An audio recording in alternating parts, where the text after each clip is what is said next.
میرے محترم بزرگوں اور عزیز دوستوں، ہم دنیا کے تمام سامان جمع کرتے ہیں بڑے ذوق و شوق کے ساتھ، کثیر روپیہ خرچ کر کے۔ اگر دیکھا جائے تو اللہ تعالیٰ نے ہمیں جو کچھ بھی عطا فرمایا ہے مال و دولت، اس کا ایک بیشتر حصہ خرچ ہو جاتا ہے دنیاوی ساز و سامان، مکانات ہیں،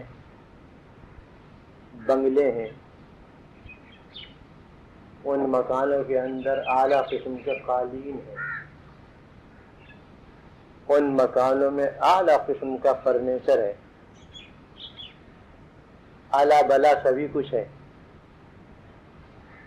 راحت و آرام کے تمام سامان فراہم کرنے کی ہم کوشش کرتے ہیں اور اللہ تعالیٰ عطا فرما دیتے ہیں۔ یہ تمام ساز و سامان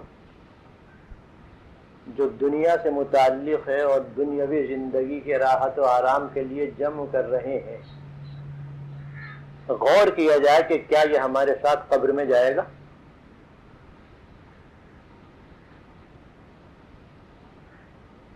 ظاہر ہے کہ ہر ایک کا جواب یہ ہوگا، جاہل سے جاہل آدمی کا، کہ قبر میں کوئی چیز ساتھ نہ جائے گی۔ وہاں پر تو 2 گز کپڑا اور دو گز گڑھا، اس دنیا سے متعلق کل یہی ہوگا۔ گڑھے کو اور قبر کو اگر چھوڑ دیں تو صرف کفن کا جو کپڑا ہے، جسے میں 2 گز کہہ رہا ہوں، صرف وہ ہوگا اور کچھ نہ ہوگا۔ دنیا کا ساز و سامان جتنا ہم نے عمر بھر جمع کیا، حلال و حرام جمع کر، پیسہ خرچ کر کے اور حاصل کر کے، سب کا سب یہیں رہ گیا، سب کا سب چھوڑ کر ہم چلے گئے۔ حالانکہ ہم میں سے ہر ایک کو یقین کامل ہے اس بات کا کہ دنیا کی زندگی چند روزہ ہے، 60 70 80 90 100 سال، اس سے زیادہ عام طور پر ہوتی نہیں، چلیے 200 سال، اس سے زیادہ تو ہوتی ہی نہیں۔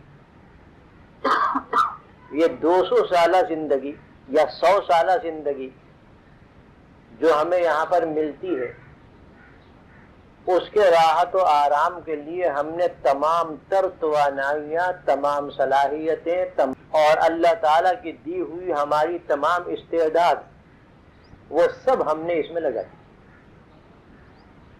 چند دن کے بعد چھوڑ کر چل دی۔ یہ ساز و سامان تو کام لے کے گئے نہیں ہیں، لے کر گئے تو 2 گز کپڑا کفن کا لے کر گئے، جو عنقریب میلا ہو جائے گا اور جب جسم پھٹے گا تو وہ گندا ہو جائے گا، غلیظ ہو جائے گا، اور اس کے بعد وہ بھی خاک میں مل جائے گا۔ ہاں، اگر اللہ تعالیٰ محفوظ رکھیں، اپنے خاص بندوں کا وہ محفوظ رکھتے ہیں، وہ محفوظ رہے، ورنہ تمام چیزیں، تمام تر کپڑا کفن کا سب خاک میں مل جاتا ہے۔ قبر میں کیا چیز ساتھ جاتی ہے؟ کبھی اس پر ہم نے سوچا اور غور کیا؟ وہ قبر جو قیامت تک تو لامحالہ ہے ہی، اور اس کے بعد وہیں سے اٹھ کر دوسرے عالم میں چلے جائیں گے جو حشر کا عالم اور آخرت کا عالم کہلاتا ہے، وہاں اٹھ کر چلے جائیں گے۔ اس دنیا میں تو واپس آنا ہے نہیں، جس میں ہم نے تمام تر ساز و سامان جمع کیا، وہاں تو واپس آنے والے ہیں۔ ہمارا سفر تو آگے کی طرف چل رہا ہے، پیچھے لوٹ کر آنے والے نہیں۔ جو قدم ہمارا آگے اٹھ گیا، یقین رکھیے ناممکن ہے کہ وہ پیچھے کی جانب چلا جائے۔ عمر کا جو لمحہ گزر گیا، ناممکن ہے کہ وہ دوبارہ آ جائے۔ عمر بہت کم ہے لیکن بڑے ہی قیمتی ہیں، اوقات عمر بہت قلیل ہے لیکن آگے آنے والی منزل کے لیے بہترین سرمایہ ہے اگر ہم اس سے کام لیں۔ بہرحال قبر میں یہاں سے کوئی چیز ساتھ نہ گئی علاوہ 2 گز کفن کے۔ جہاں پر جو ہم نے سامان جمع کیا راحت و آرام والا، وہ بھی ہمیں پوری عمر نہیں ملا، کچھ عرصے ملا کچھ عرصے نہ ملا۔ قبر میں تو کوئی چیز ساتھ گئی نہیں، قبر میں کون سی چیز ساتھ جائے گی؟ اس پر کبھی غور فرمایا؟ بالخصوص میں اس لیے کہ خواتین میں عام طور پر یہ جذبہ ہوتا ہے کہ اس دنیا کا ساز و سامان زیادہ سے زیادہ ہم جمع کر لیں، مگر وہی پھر دعوت فکر دیتا ہوں کہ یہ سامان تو ساتھ جائے گا نہیں،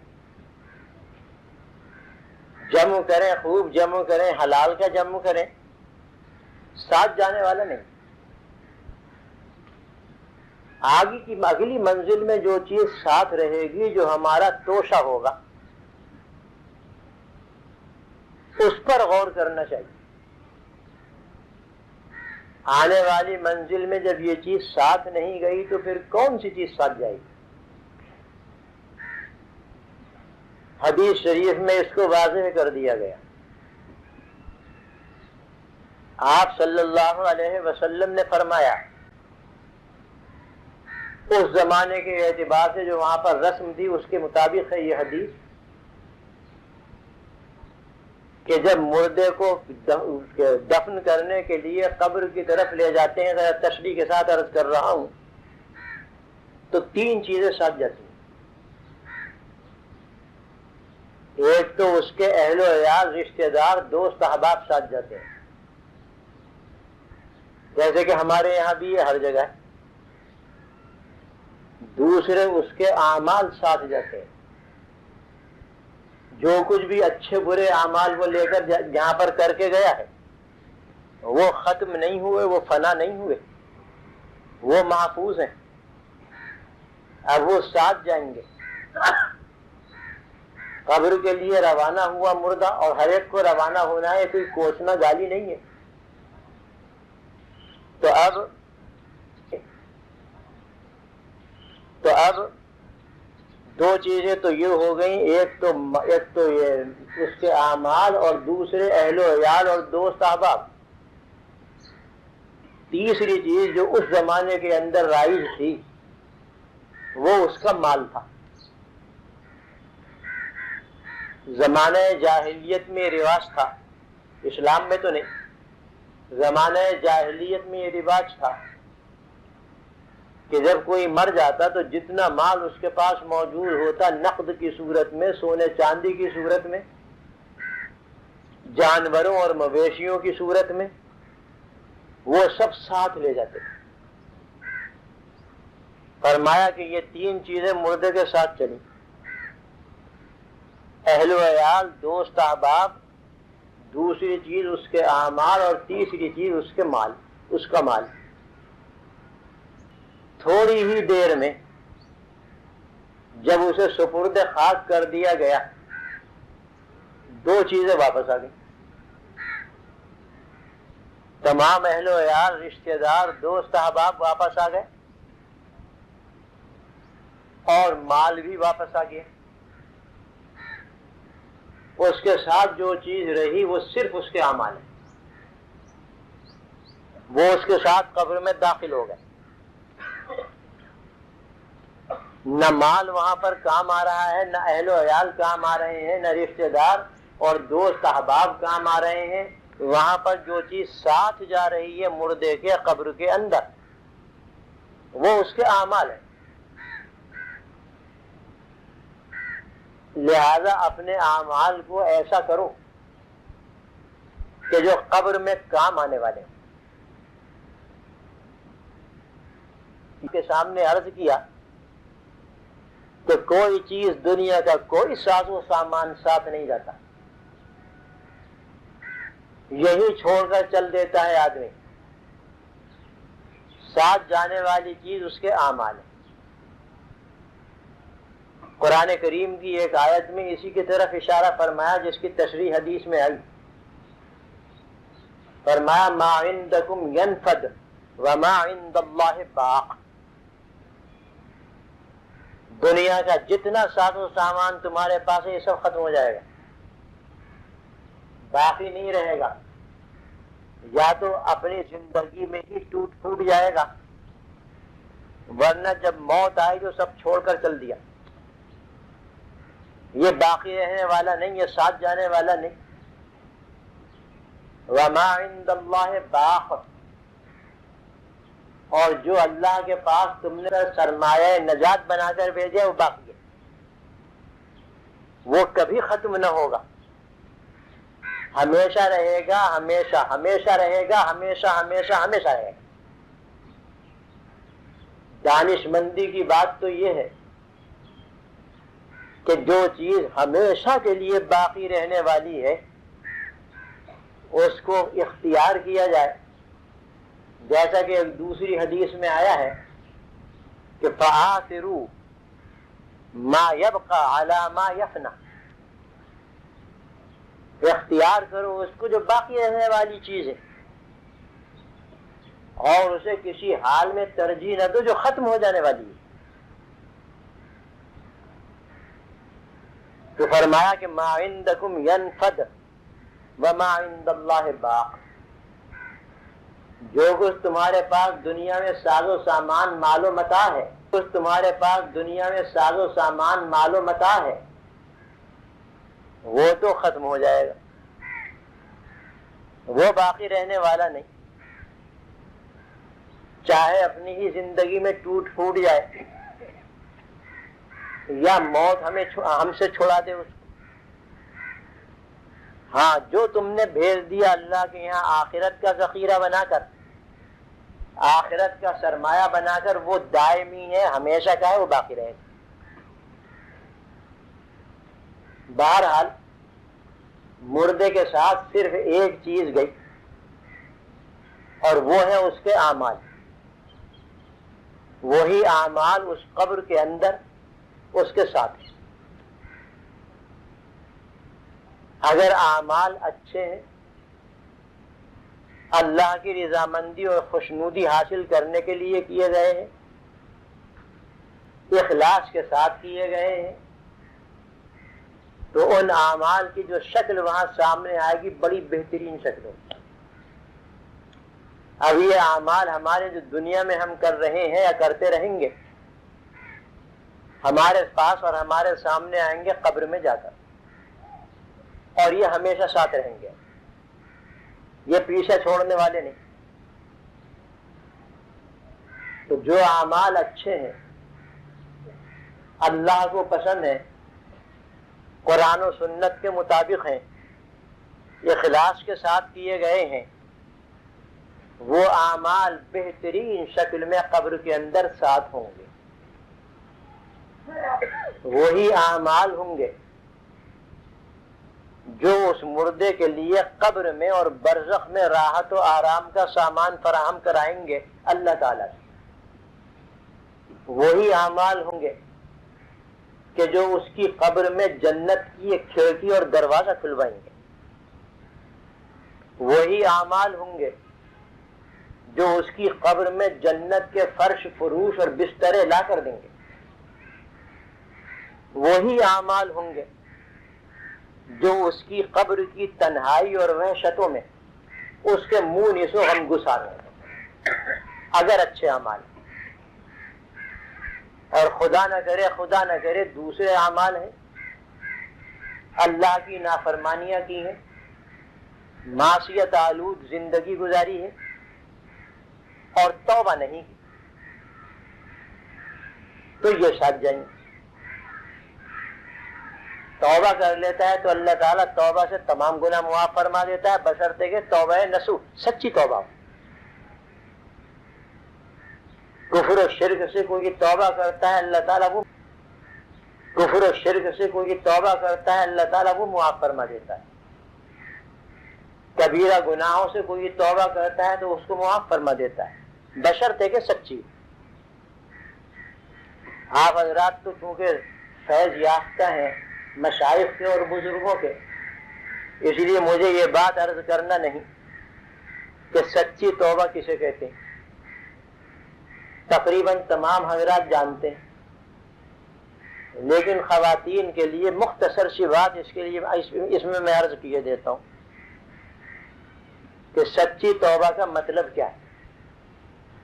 یہ مطلب نہیں جیسے ہماری خواتین کہتی ہیں کوئی غلط کام ہو گیا تو توبہ توبہ 2-3 تھپڑ مار لیے اپنے چہرے پر گالوں پر، توبہ توبہ کر لیا بس ختم.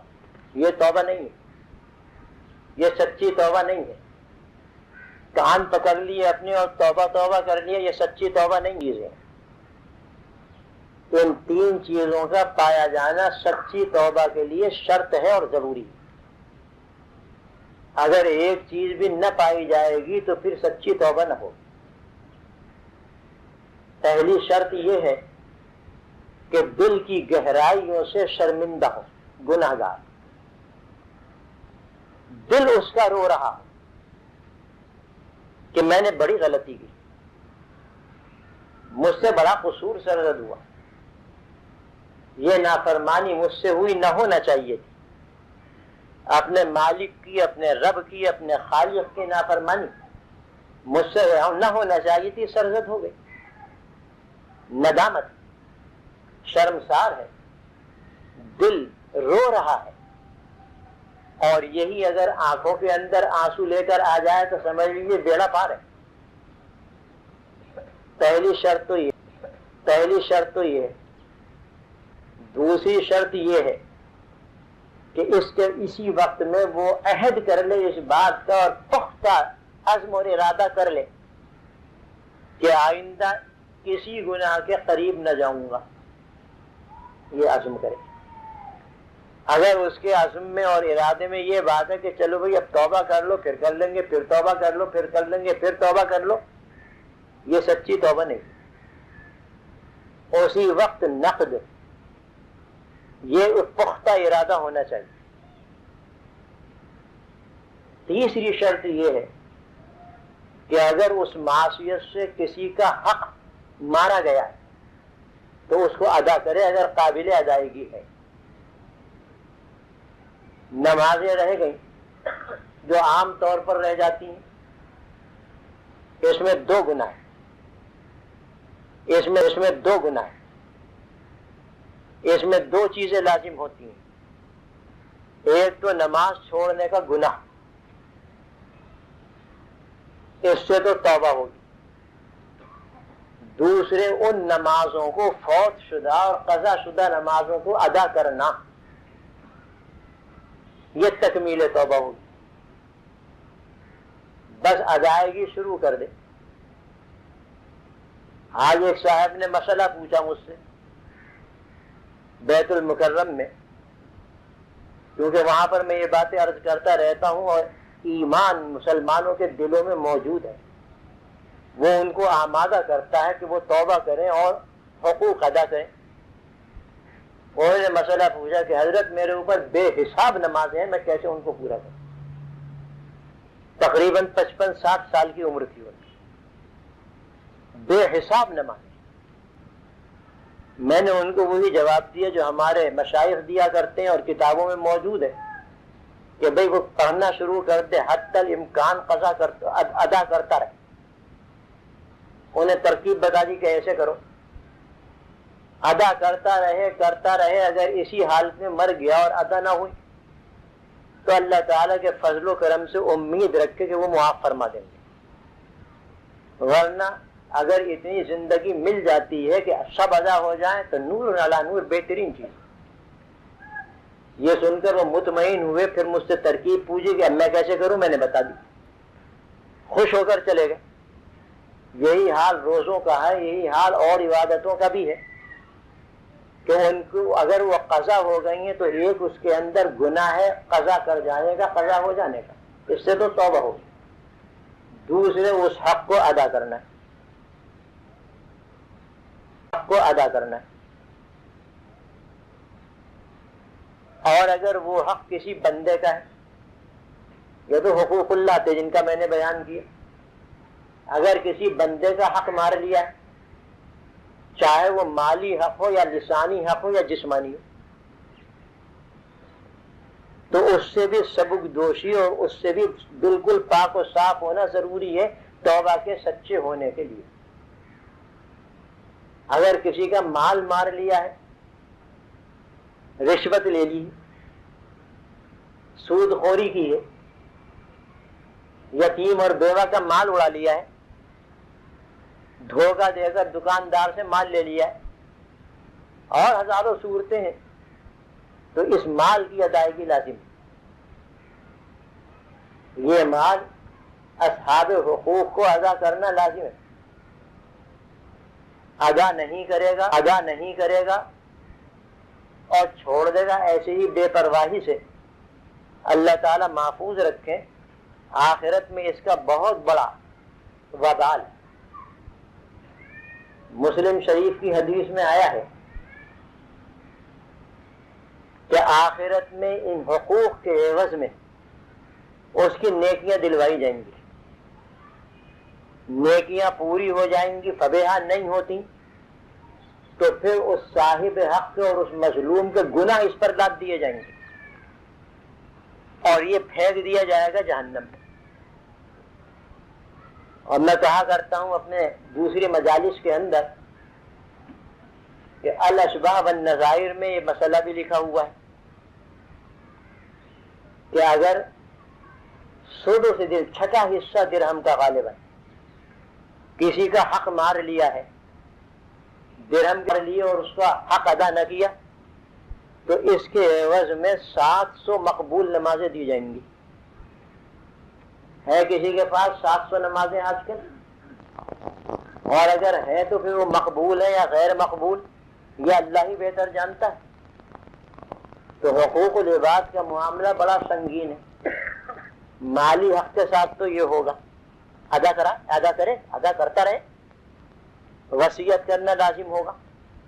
اگر اپنی زندگی میں ادا نہ ہو سکا تو پھر وصیت کرنا لازم ہوگا کہ میرے مال میں سے فلاں فلاں کا یہ حق ہے وہ ادا کر دینا۔ اور اگر اس کے پاس مال نہیں ہے تو پھر ورثہ کو چاہیے کہ اس کی وصیت کے مطابق جتنا بھی ان سے ممکن ہو وہ ادا کر دیں، اللہ تعالیٰ قبول فرمانے والے۔ اور اگر کسی کو زبان سے گالی دی تھی، ناحق برا بھلا کہا تھا، زبان سے گالی دی تھی، ناحق برا بھلا کہا تھا، ناحق زبان سے اس کی غیبتیں کی تھیں، چغلیاں کی تھیں ستانے کے لیے، یہ بھی حق ہے، اس کو بھی معاف کرانا ہوگا، وہ شخص سے معافی طلب کرنا پڑے گی۔ ہمارے مشائخ نے ایک نسخہ لکھا ہے، آپ حضرات کے لیے عرض کرتا ہوں، اور اللہ تعالیٰ مجھے بھی اس پر عمل کرنے کی توفیق عطا فرمائے، کہ اگر غیبت کی بیماری کسی کو ہو، اس مرض میں مبتلا ہے، عام طور پر ہم مبتلا ہیں، اگر غیبت کی بیماری کسی کو ہو تو اسے چاہیے کہ وہ اس مظلوم سے جس کی غیبت کی گئی ہے جا کر معافی طلب کرے۔ یہ کہنا ضروری نہیں کہ میں نے یہ بات کہتی تھی، بلکہ بھائی مجھ سے تمہاری غیبت ہو گئی تھی، معاف کر دینا، اتنا کافی ہے۔ پھر ہو جائے پھر کرے، پھر ہو جائے پھر کرے، 10-15 مرتبہ کرنے کے بعد اب غیبت سے حفاظت ہو جائے گی، یہ بیماری چلی جائے گی، یہ روگ چلا جائے گا۔ اس لیے کہ نفس یہ کہے گا یہ کہاں کی مصیبت پڑ گئی میرے اوپر کہ ادھر میں غیبت کروں اور ادھر جا کر اس سے معافی مانگوں اور اپنے آپ کو ذلیل کراؤں، لہذا بہتر یہ کہ زبان بند رکھو، غیبت سے حفاظت ہو جائے۔ تو غیبت کا بھی ایسا ہی ہے، چغلی کا بھی ایسا ہی ہے، تو ان سے معافی کرا لینا یہ بھی ضروری ہے۔ اور اگر جسمانی تکلیف اس کو پہنچائی ہے اپنے ہاتھ پاؤں سے تو اس حق کو بھی ادا کرنا ضروری ہے۔ ادا کرنے کا مطلب یہ ہے کہ یا تو بدلہ دے اس کو، کہ میں نے تم سے غلطی سے تمہارے ساتھ یہ معاملہ کر لیا، ناحق مار لیا، لو مجھے مار لو، بدلہ لے لو اپنا، تو بدلہ لے لے وہ، تو بدلہ لے لے وہ۔ تو آپ بڑے بڑے صحابہ کرام بدلہ دیا کرتے، اگر کچھ غلطی سے کچھ ہو جائے فوراً بدلہ دیا کرتے تھے۔ حضرت عمر فاروق رضی اللہ تعالیٰ عنہ کا شاید واقعہ ہے کہ ایک شخص زمانہ خلافت ہے، حاکم ہے، ایک شخص کو ایک کوڑا مار دیا۔ اس نے عرض کیا کہ امیر المومنین آپ نے ناحق مارا ہے۔ فوراً کوڑا اس کے ہاتھ میں دیا کہ تو صحیح کہتا ہے، تو مجھے مار لے اور بدلہ لے لے۔ امیر المومنین ہیں، حاکم مطلق ہیں اس وقت دنیا میں، اور اللہ کے علاوہ ان پر کوئی دوسرا حاکم نہیں ہے، رعیت کا ایک آدمی ہے، معمولی آدمی ہے۔ غلطی سے ایک کوڑا اس کو لگ گیا، اس نے جب یہ داد رسی کی، فریاد کی کہ آپ نے غلطی سے ناحق مجھے مارا ہے، فوراً تنبہ ہوا اور کوڑا اس کے ہاتھ میں دیا کہ لے تو مجھے مار دے، بدلہ لے لے۔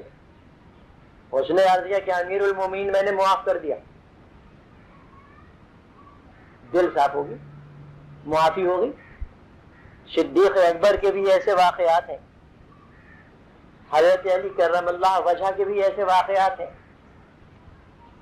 کہ اگر کوئی، حالانکہ حاکم وقت تھے، سزا دینے کا حق تھا انہیں، لیکن اس کے باوجود اگر کہیں ناحق ضرب ہو گئی فوراً بدلہ دیا کرتے تھے اور بدلہ دینے کے لیے تیار رہتے تھے۔ تو یا تو بدلہ دے دے، اگر کسی کو ناحق جسمانی طور پر ستایا ہے، ناحق مارا ہے، اعمال بد لے کر گیا، خدا نہ کرے، اور اس نے سچی توبہ کی نہیں، تو یہی اعمال بد قبر میں اس کے ساتھ کوئی سانپ کی صورت اختیار کرے گا، کوئی عمل بچھو کی صورت اختیار کرے گا، کوئی عمل اشدہے کی صورت اختیار کرے گا، کوئی عمل آگ کی صورت اختیار کرے گا، کوئی کسی اور قسم کے عذاب کی صورت اختیار کرے گا۔ اللہ تعالی ہماری قبروں کو ہر عذاب سے محفوظ رکھیں، قبر عذاب سے بھر جائے گی، اور یہی وہ اعمال بد ہوں گے، یہی وہ نافرمانیاں ہوں گی جو جہنم کا دروازہ قبر کے اندر کھلوا دیں گی، یہی بدعمالیاں اور نافرمانیاں ہوں گی جو قبر کے اندر جہنم کی آگ کا فرش بچھوا دیں گی، اور یہی وہ بدعمالیاں اور نافرمانیاں ہوں گی جو اشدہے، سانپ اور بچھو کی صورت میں اس کو دشیں گی اور کاٹیں گی۔ یہ کوئی نئی چیز نہیں ہے، یہ ہمارے اعمال ہیں جو وہاں پر اس شکل میں پہنچ گئے۔ اس لیے قبر میں ساتھ جانے والی چیزوں کا اہتمام ہمیں کرنا چاہیے، ایسے اعمال کا اہتمام کرنا چاہیے کہ جو ہماری قبر والی زندگی اور اس کے بعد آخرت والی زندگی کو راحت و آرام سے ہمکنار کر دیں۔ قرآن و سنت کے اندر یہ تمام طریقے بیان کر دیے گئے ہیں، عمل کرنا نہ کرنا یہ ہمارے اپنے اختیار میں ہے۔ اس لیے ہم سب کو اس کی طرف توجہ دینا چاہیے۔ دنیا چند روزہ ہے، آج ہے کل نہیں، آج مرے کل دوسرا دن، آج ہے کل نہیں، آج مرے کل دوسرا دن۔ نام لینے والا بھی وہی نہیں رہے گا 10 سال کے بعد۔ یاد کرنا تو بہت بڑی چیز ہے، خیر خیرات اور ایصال ثواب کرنا تو دور کی بات ہے، نام لینے والا بھی کوئی نہیں رہے گا، یاد کرنے والا نہ رہے گا۔ ماں باپ کو بھول جاتے ہیں، اولاد کو بھول جاتے ہیں، 10 سال کے بعد تو بالکل کایا پلٹ جاتی ہے۔ کون ہمارے ساتھ کرے گا نیکی؟ جو کچھ کرنا ہے خود کریں، جو ساتھ لے جانا ہے یہیں سے ساتھ لے کر جائیں، وہاں کچھ نہ ملے گا، وہی ملے گا کہ جو ہم دنیا سے ساتھ لے کر گئے۔ اس لیے ہمیشہ باقی رہنے والی چیزوں کو اختیار کرنا چاہیے، اور یہ فنا ہو جانے والی چیزیں جتنی بھی ہیں بقدر ضرورت ان کو لینا چاہیے۔ ہم سب کو اس پر عمل کرنے کی توفیق عطا فرمائے، اور اللہ تعالی ہمیں ہمارے قلوب سے دنیا کی محبت کو نکال دے، آخرت کی محبت اور طلب اور تڑپ پیدا فرما دے، اور دعا کریں کہ اللہ تعالی ہم سب کو قبر کے فتنے سے اور قبر کے عذاب سے محفوظ رکھیں۔ دعا فرمائیں کہ اللہ تعالی ہمارے حضرت رحمہ اللہ کے مراتب کو بلند سے بلند تر فرمائیں، اور اللہ تعالی ان کو اور ان کے طفیل میں ہم سب کو جنت الفردوس میں داخل فرمائیں۔